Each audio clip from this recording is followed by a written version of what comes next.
elle veut comprendre cet homme-là et aucun autre. Avant lui, elle ne cherche à comprendre personne. Avant cet homme, elle ne cherche pas à comprendre les hommes, parce qu'il n'y a rien à comprendre. C'est simple, fluide, prévisible. Elle sait comment l'interaction fonctionne, comment l'intérêt s'installe, comment la dynamique évolue. Elle ne se pose pas mille questions.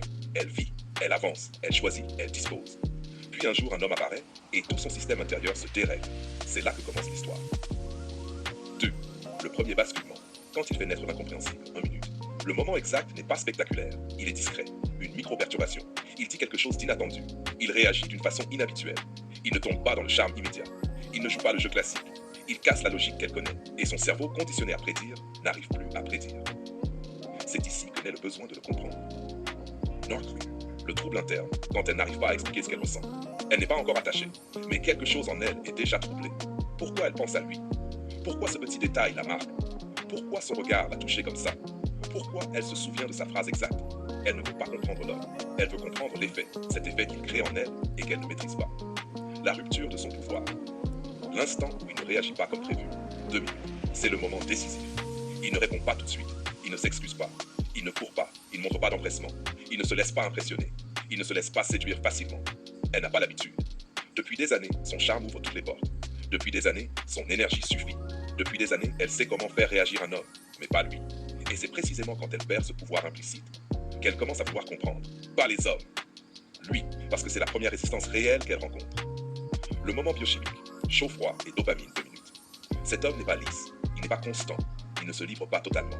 Mais il n'est pas froid non plus. Il donne, puis il se retire. Il montre un intérêt, puis devient neutre. Il ouvre une porte, puis repart dans son monde. Et ce jeu involontaire crée un cycle de dopamine.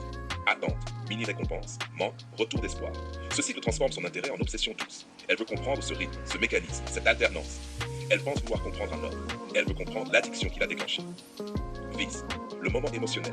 Il active une blessure, 2 minutes. Cet homme n'est pas un hasard. Il touche un point sensible, une peur d'abandon, un vieux manque affectif, un souvenir d'indifférence, une relation passée non cicatrisée, un schéma de valeurs conditionnelles. Je dois mériter l'amour. Elle croit vouloir comprendre cet homme, mais ce qu'elle veut comprendre, c'est pourquoi lui active des zones que personne n'a touchées. C'est là que l'attachement prend racine, pas dans ce qu'il fait, dans ce qu'il réveille. Ça, le moment où il a choisi. Puis il la perd, 2 minutes.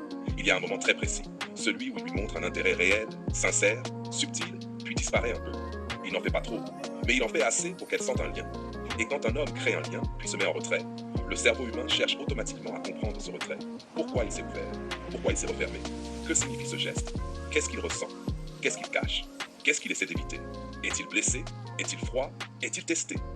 Elle entre dans l'analyse, pas parce que l'homme est compliqué, parce que l'incohérence émotionnelle est addictive.